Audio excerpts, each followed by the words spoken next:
Hi friends, this is Harry. Cinema bus அப்டேட்டில் ஒரு சூப்பர்பான ஒரு அப்டேட்டோடு வந்திருக்குங்க.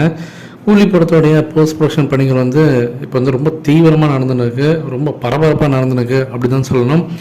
இந்த நிலையில் ரஃப்லி பார்த்தினாக்கா இந்த படத்தோடைய ரன் டைம் என்ன அப்படின்னு சொல்லிட்டு அவங்க அந்த எடிட்டிங் ஒர்க்ஸில் உட்காரும் போது அவங்க பார்த்துருக்காங்க.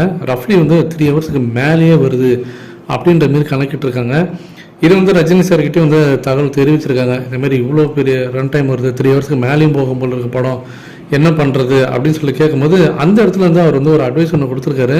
அட்வைஸ்ன்னு சொல்கிறத விட ஒரு சின்னதாக ஒரு உத்தரவும் ஒன்று போட்டிருக்காரு அப்படின்னு தான் சொல்லணும். என்னென்னா, என்ன ஆனாலும் சரி மற்ற நடிகருடைய காட்சிகளில் கையை வைக்காதீங்க.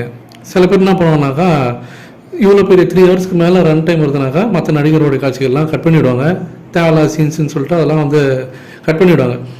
அந்தமாரி இந்த படத்தில் எதுவும் நடந்துடக்கூடாது. ஏன்னா இதில் இருக்கிறவங்க எல்லாருமே முக்கியமான நபர்கள். அமீர் கானில் ஆரம்பித்து உபேந்திரா, நாகார்ஜுனா, சத்யராஜ், ஏன்னா அவரெல்லாம் பல வருஷம் கழிச்சு இப்போ தான் ரஜினி சார் கூட இணைந்து நடிக்கிறார்.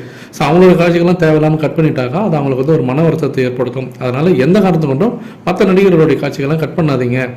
ஸோ என் காட்சியில் வேணால் கூட கொஞ்சம் எடுத்துங்க அப்படின்ற மாதிரிலாம் சொல்லியிருக்காரா ரஜினி சார். இது ஒரு அட்வைஸாகவும் கொடுத்துருக்காரு, அதே சமயம் ஒரு சின்ன ஆர்டர்னு கூட எடுத்துக்கலாம் நீங்கள். ஸோ இதன் மூலியமாக இந்த படத்தோட ரன் டைம் கண்டிப்பாக கொஞ்சம் நீளமாக தான் வரும் அப்படின்ற மாரி இப்போ தகவல் இருக்குது.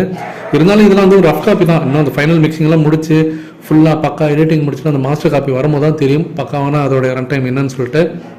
ஆனால் எப்படி பார்த்தாலும் ஒரு 2.5 மணி நேரத்துக்கு மேலே தான் வரும், அது கீழே வரத்துக்கு வாய்ப்புகள் இல்லை. ஸோ இது ஒரு பக்கம். அடுத்தது இந்த படத்தோட ரிலீஸ் தேதி யாருத்தாலும் கன்ஃபார்ம் பண்ணிட்டாங்களா சன் பிக்சர்ஸ். அதுக்கேற்ற போல் ஏப்ரல் மாதம் தமிழ் புத்தாண்டு அன்னைக்கு ஒரு அதிரடி அறிவிப்பு கண்டிப்பாக வரும்.